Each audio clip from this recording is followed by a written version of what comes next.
পেঁচু, আমার না জানিস কেমন ভয় ভয় করছে। হিরে, কথা বলছিস না কেন? শুধু মাথা নিচু করে পড়লেই হবে? আকাশের অবস্থা দেখেছিস? আকাশে কোনো তারা দেখা যাচ্ছে না, চারিদিক কেমন ঘুটঘুটে অন্ধকার। এখনই মনে হচ্ছে ঝড় বৃষ্টি শুরু হবে রে। ওরে বাবা রে, যে ভয়টা পেয়েছিলাম বাচ্চু, সেটাই হলো। ঝড় বৃষ্টি শুরু হয়ে গেছে রে বাচ্চু। বাচ্চু, প্রকৃতি জুড়ে তাণ্ডব শুরু হয়েছে, আর ওইদিকে আমি পড়া দেখাচ্ছি। এখন যদি লোডশেডিংটা হয়ে যায় না, তখন দেখবো তুই কি করে পারিস। বাটুলদা, বাটুলদা গো, অন্ধকার অন্ধকার বাটুলদা, চোখে অন্ধকার, ঘরে অন্ধকার, চারিদিক অন্ধকারই অন্ধকার। এখনই এই ঘর থেকে চল রে বাচ্চু, চল চল চল।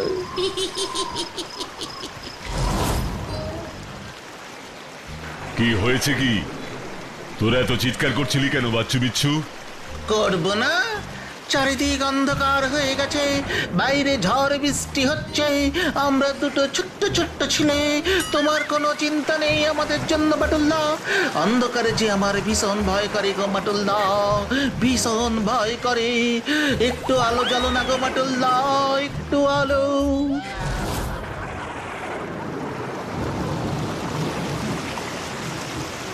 ও হ্যারিকেনের আলোয় এখন যেন একটু মনে সাহস সাহস পাচ্ছি গো বাটুল্লা।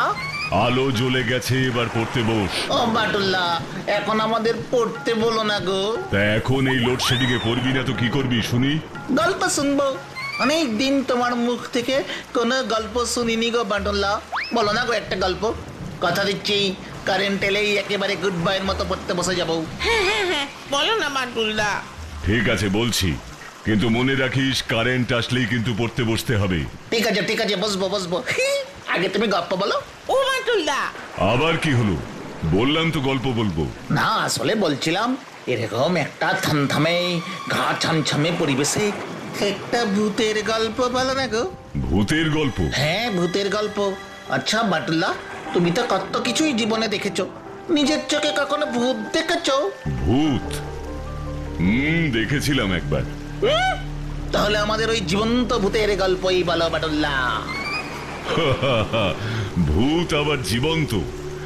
ভালো বলেছিস বিচ্ছু। ঠিক আছে, তাহলে মন দিয়ে শোন, বেশি কথা বলিস না। অনেকদিন আগে একবার আমাকে মাধবপুরের জমিদার বাড়িতে যেতে হয়েছিল। মাধবপুরের জমিদার বাড়িতে? হ্যাঁ, মাধবপুরের জমিদার সুন্দর নারায়ণ আমাকে একটা বিশেষ কাজে ডেকেছিলেন। কি কাজে গো বাটুল্লা? সেটা তোরা গল্পটা শোনার পরেই জানতে পারবি। এখন চুপ করে গল্পটা মন দিয়ে শোন। জমিদার সুন্দর নারায়ণের চিঠি পেয়ে আমি রওনা দিলাম মাধবপুরের উদ্দেশ্যে। কিসে করে গেলে? ট্রেনে। কিন্তু যেতে যেতে মাঝপথেই ট্রেনের ইঞ্জিন খারাপ হয়ে গেল। তারপর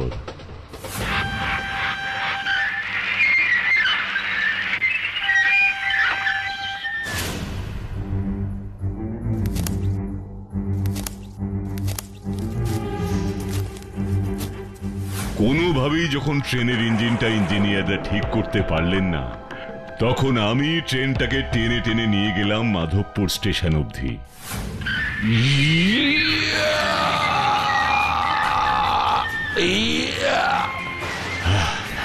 আমাকে যেভাবেই হোক ট্রেনটাকে নিয়ে মাধবপুর স্টেশনে পৌঁছতেই হবে। দেখতে দেখতে সন্ধ্যা হয়ে গেল। একটা জঙ্গলের মধ্য দিয়ে আমি ট্রেনটা টেনে টেনে নিয়ে গেলাম। ট্রেনটা নিয়ে যখন মাধবপুর স্টেশনে পৌঁছলাম, তখন দেখি স্টেশনে লোকজন নেই, একদম ফাঁকা।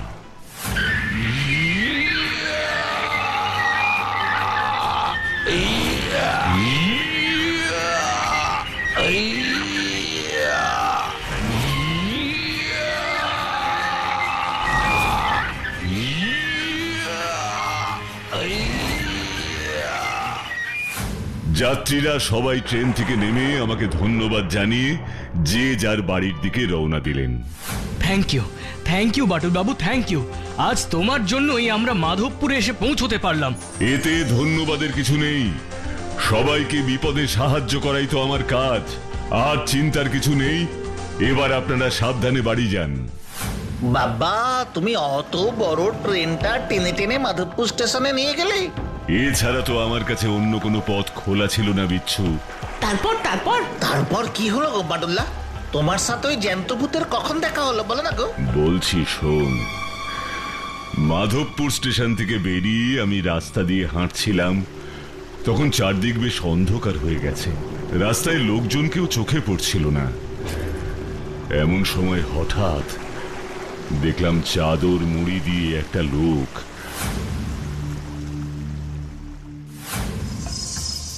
যাক, এতক্ষণ পর একজনকে দেখা গেছে, যাই লোকটাকে গিয়ে জিজ্ঞেস করি।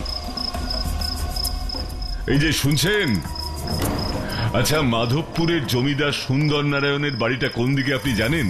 আপনি জমিদার সুন্দর নারায়ণের বাড়ি যাবেন? হ্যাঁ, আপনি ওনার বাড়ি চেনেন? ওই যে বড় মাঠটা দেখছেন, ওটা পার হলেই সুন্দর নারায়ণের জমিদার বাড়ি। ধন্যবাদ।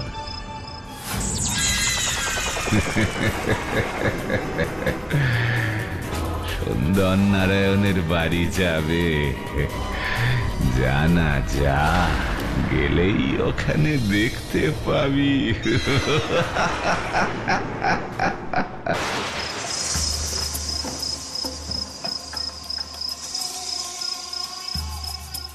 ও দাদা, শুনছেন? আমি আপনাকে বলছি।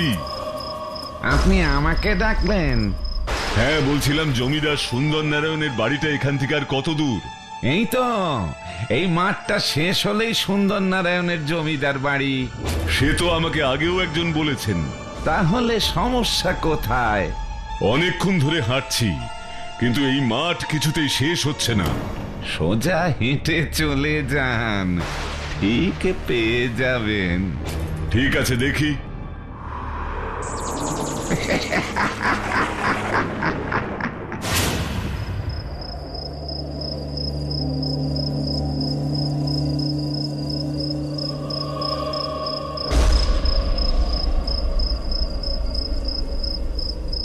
এটাই তো জমিদার সুন্দর নারায়ণের বাড়ি।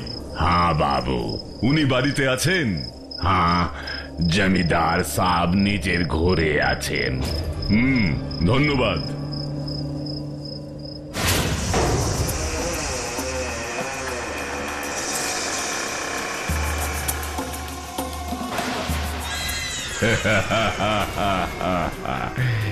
যান যান, গিয়ে দেখা করুন জমিদার সাহেবের সাথে, তারপরে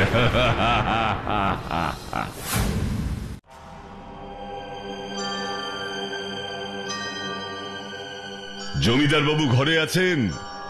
এসো এসো এসো বাটুল, এসো, তোমার জন্যই তো অপেক্ষা করছি।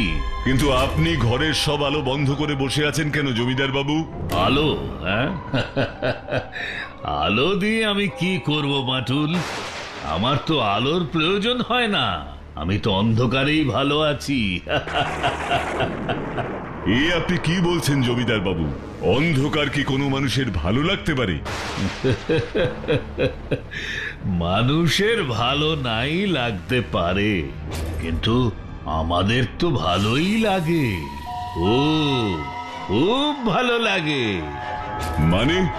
মানেটা তুমি এক্ষুনি বুঝতে পারবে বাটুল, কেন আমাদের অন্ধকার খুব ভালো লাগে।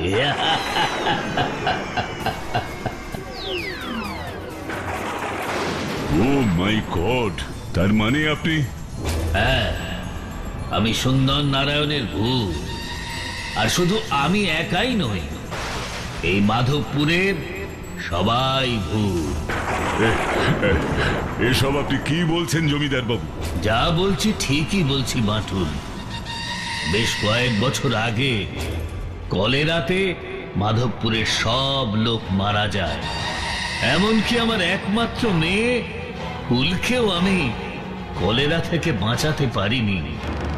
তারপর থেকে আমরা সবাই ভূত হয়েই মাধবপুরে থাকি। তার মানে যে দুজন লোকের সাথে আমার রাস্তায় দেখা হয়েছিল তারাও সবাই ভূত ছিল? হ্যাঁ, ওদের আমিই পাঠিয়েছিলাম যাতে এই জমিদার বাড়ি চিনে আসতে তোমার কোনো অসুবিধে না হয়, আর পথে তোমাকে কোনো ভূত যেন অযথা ভয় না দেখায়। আমি মোটেও ভূতেদের ভয় পাই না জমিদার বাবু। জানি, আর তাই তো তোমাকেই আমার সুন্দরী মেয়ে ফুলপেতনি আর ঢ্যাঙার বিয়েতে প্রধান অতিথি রূপে নিমন্ত্রণ করেছি। ঢ্যাঙা? কে ঢ্যাঙা? আরে বাবা, ঢ্যাঙা হলো আমার জামাই। আসলে এত লম্বা, তাই ওকে আমি আদর করে ঢ্যাঙা বলে ডাকি। অমন সুপুরুষ ভূত তুমি কখনো দেখনি বাটুল। অনেক খুঁজে পেতে অমর সোনার টুকরো ঢ্যাঙাকে আমি পেয়েছি আমার ফুলপেতনির সাথে বিয়ে দেব বলে। এবার বিয়ের আসরে চলো বাটুল। না না, এ হতে পারে না। একজন মানুষ হয়ে আমি এই ভূতের বিয়েতে প্রধান অতিথি হতে পারবো না। এমন কথা বলো না বাটুল, তাহলে আমার অমন গোলাপের মতন মেয়েটা কাঁদতে কাঁদতে একেবারে শুকিয়ে যাবে। আমার মেয়ে তো তোমারও বোন, তাই না? বলো, বোনের ইচ্ছেটা দাদা হয়ে তুমি পূরণ করবে না তো কে করবে বলো? তাহলে তুমি প্রধান অতিথি হতে রাজি আছো তো? বেশ, আমি রাজি। এই, তোরা ঢাক বাজা, ঢোল বাজা। বাটুল আমার মেয়ে ফুলপেতনির বিয়েতে প্রধান অতিথি হতে রাজি হয়েছে। সে কি, তুমি ভূতের বিয়েতে প্রধান অতিথি হতে রাজি হয়ে গেলে বাটুল্লা? তাহলে তো ভূতেরা তোমাকে বিয়েতে খুব খাতির যত্ন করে ভালো ভালো খাবার খাইয়েছে, তাই না? সত্যি বাটুল্লা, তোমার কত ধরনের অভিজ্ঞতা গো। বলো না গো বাটুল্লা, ভূতেরা তোমাকে কি কি খাওয়ালো? চুপ কর বিচ্ছু, আর একটা বাজে কথা বললে গাঁটটা মেরে মাথা একেবারে আলু করে দেব। ঠিক আছে ঠিক আছে, আর বলবো না। এবার তুমি বলো তারপর কি হলো। আমার রাজি হবার কথা শুনে সব ভূতেরা আনন্দে নাচ গান শুরু করে দিল। আপনার মেয়ে ফুলপেতনি কোথায়? ওই তো আমার মেয়ে ফুলপেতনি আসছে বাটুল। আর আপনার জামাই ঢ্যাঙা, ওকে তো দেখছি না। আর ওই যে আমার জামাই ঢ্যাঙা। এই দেখ ফুল, এই দেখো ঢ্যাঙা, তোমাদের বিয়েতে প্রধান অতিথি রূপে আমি কাকে নিয়ে এসেছি চিনতে পারছো তো? ইনি হচ্ছে পৃথিবীর সেরা মানুষ বাটুল, যার বুদ্ধি আর শক্তির কোনো তুলনা নেই। আয় ফুলপেতনি, এসো এসো ঢ্যাঙা, বিয়ের পিড়িতে বসবে, এসো।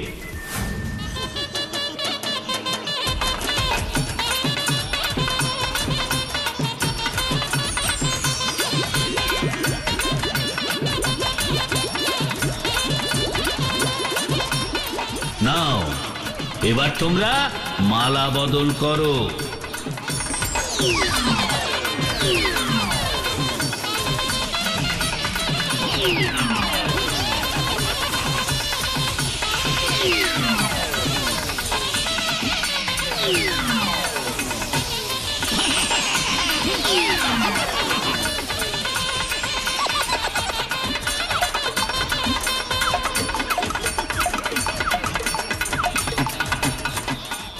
বন্ধ কর, বন্ধ কর, বন্ধ কর।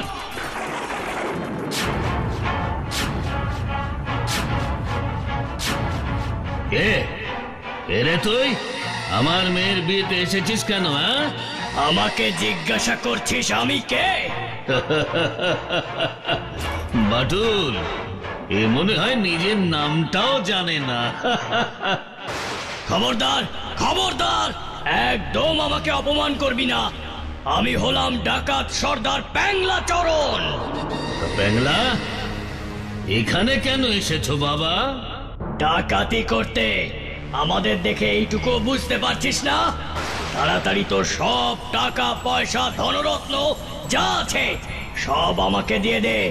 শুনেছি তুই নাকি বেঁচে থাকতে জমিদার ছিলিস। জমিদার ছিলাম বলে কি তোকে আমার টাকা পয়সা ধন রত্ন সমস্ত দিয়ে দিতে হবে? হ্যাঁ, দিয়ে দিতে হবে। না দিলে তোর মেয়ে ফুল পেতনি আর জামাই ঢ্যাঙ্গাকে এখান থেকে নিয়ে চলে যাব। না প্যাংলা না, আমি থাকতে জমিদার সুন্দর নারায়ণের কোনো ক্ষতি তুই করতে পারবি না। তুই কে রে? তোর শরীর থেকে কেমন মানুষ মানুষ গন্ধ বেরোচ্ছে। কে তুই? আমি বাটুল। বাটুল? হ্যাঁ, পৃথিবীর সব থেকে শক্তিমান মানুষ। বাংলা বাঁচতে চাস তো দল বল নিয়ে এখান থেকে এক্ষুনি পালা, তা না হলে কি কি করবি তোরা? আমার কি করবি? মেরে হাত পা বেঁধে তোদের এখানেই আটকে রেখে দেবো। কি এত বড় সাহস? ডাকাত সর্দার প্যাংলাকে ভয় দেখাচ্ছিস? তাহলে এক্ষুনি দেখ বাটুল, কে কাকে মেরে বেঁধে রাখে। এই, তোরা এক্ষুনি বাটুলের হাত পা মেরে ভেঙে দে, যা। ঠিক আছে সর্দার।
এত বড় সাহস আমার দলের ডাকাতদের মারা?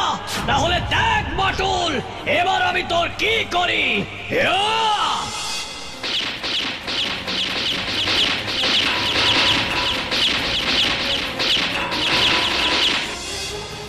ওরে বাবা, ওরে বাবা, এমন মানুষ তো আগে কখনো দেখিনি। গুলি কিনা মশার মতন গায়ে লেগে পড়ে গেল। হ্যাঁ, আর কোনোদিন দেখবিও না প্যাংলা। এবার দেখ আমি তোর কি ব্যবস্থা করি। একবার তো মরে ভূত হয়েছি, এবার বাটুল যদি মারে তাহলে মরে কি হব? ওরে বাবা রে, পালাই রে। ওরে আমার সাঙ্গ পাঙ্গরা, চল এখান থেকে পালাই।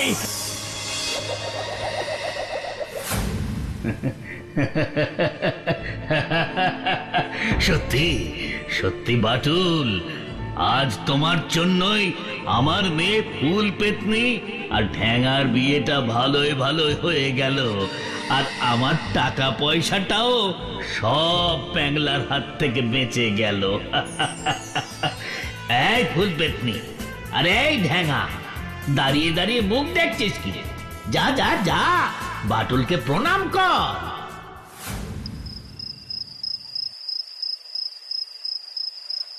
তুমি এত বড় একটা কাজ করলে আর জমিদার বাবুর ভূত তোমাকে কোনো উপহার দিল না?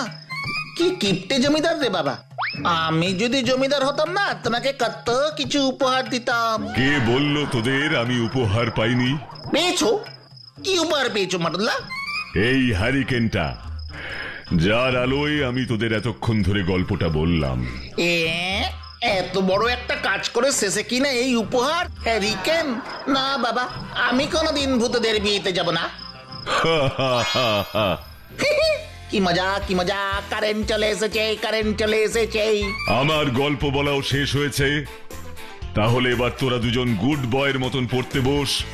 বাচ্চু, বিচ্ছু। এখনই পড়তে বসতে হবে? তাই তো কথা ছিল বিচ্ছু। ঠিক আছে, বসছি। কিন্তু তার আগে একটা কথা বলতো মাটুল্লা, তুমি যে গল্পটা বললে এটা কি সত্যি? সত্যি তুমি এরকম ভূত দেখেছিলে? তোদের কি মনে হয় এমন ভূত কখনো কেউ দেখতে পায়, নাকি ভূতেরা কখনো মানুষদের ওদের বিয়েতে নিমন্ত্রণ করে? তার মানে তুমি এতক্ষণ ধরে যা বললে তা গল্প ছিল? কেন, গল্পটা তোদের ভালো লাগেনি?